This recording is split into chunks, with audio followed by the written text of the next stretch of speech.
On the north side of Vero Beach, Captain Paul Fafeta says if the water looks blue on the Indian River Lagoon, it's just a reflection of the sky. Under the surface, the water is muddy and brown. We take people fishing, and the first thing we have to do is apologize. A longtime kayaker sees water quality worsening. After heavy rains, we can see a big change in the color of the water. What kind of change? It turns brown. A retiree from Virginia fears the worst.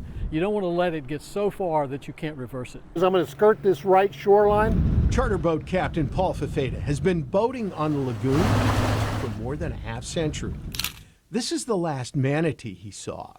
He blames the increased manatee deaths on the disappearance of their main source of food. This all used to be very plush seagrass along this area right here. See how it's basically barren? Florida Atlantic University researcher Brian LaPointe blames the pollution on thousands of septic systems near the lagoon.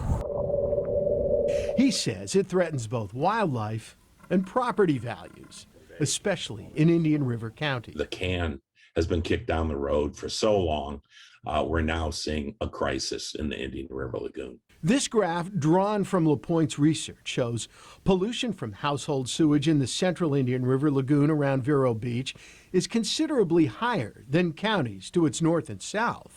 LaPointe puts the blame squarely on septic systems, especially on homes on or near the lagoon. Every home is like a little brownfield. The problem in Florida is conventional septic systems just don't work. They just do not remove the contaminants. Pollution gets worse when it rains, especially during those spring and summer downpours. Backyards and fields flood. Septic systems fail. 3 environmental groups filed a federal lawsuit in May against the U.S. Environmental Protection Agency, saying the agency failed to enforce laws that cause the lagoon's pollution.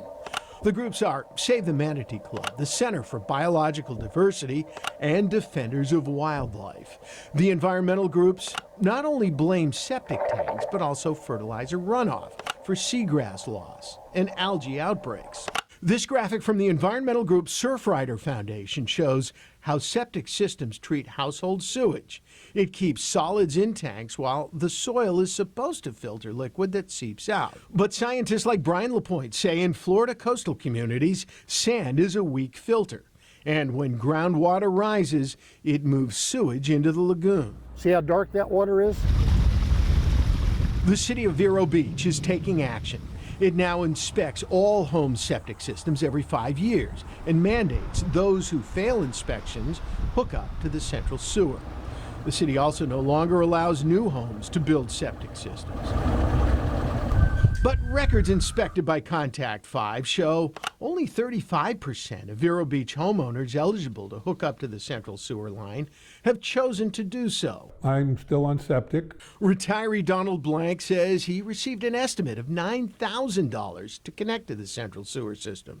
He says homeowners like him on fixed incomes would convert if subsidies help pay for it. If the state or the city is so concerned about pollution, why are they not paying for it?